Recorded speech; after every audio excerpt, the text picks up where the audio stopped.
This is Keith Shabby, your friend in the mortgage business, and today we're talking about FHA income and assets required.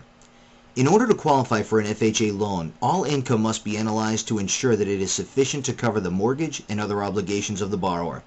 Also, the stability and likelihood of the income continuing must also be analyzed.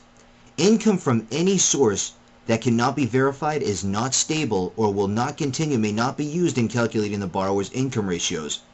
Debt ratios are the relationship between one's income and one's expenses. Ratios are generally expressed as two numbers like 29/41 or 29/41. These are standard FHA ratios. The first number, the 29, represents the relationship between the borrower's income and his new housing expense of principal, interest, taxes, insurance, and or HOAs. A borrower who makes $3,000 per month and has a housing expense of $870 a month would have a 29% top-end ratio.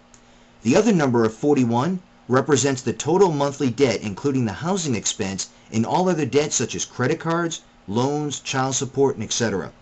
Thus in our example, the borrower that makes $3,000 per month and had a total expense of $1,230 a month would have a 41% bottom ratio.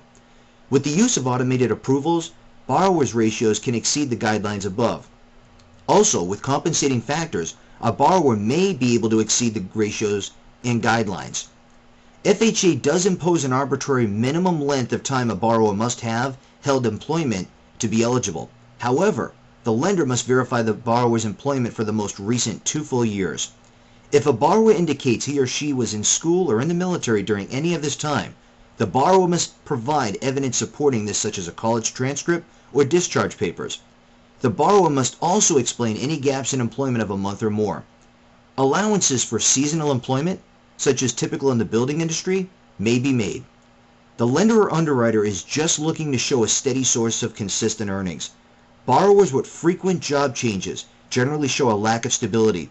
Also, large swings or changes in income will also lead an underwriter to question the stability of the income. A borrower who changes jobs frequently within the same line of work but continues to advance in income or benefits should be considered favorable. Though FHA doesn't require assets in the bank to close on your loan, each mortgage consultant might have you put a cushion in the bank of at least 2 months of all your expenses with a minimum of 2 months of mortgage payments. This is Keith Shabbat, your friend in the mortgage business. Have a great day.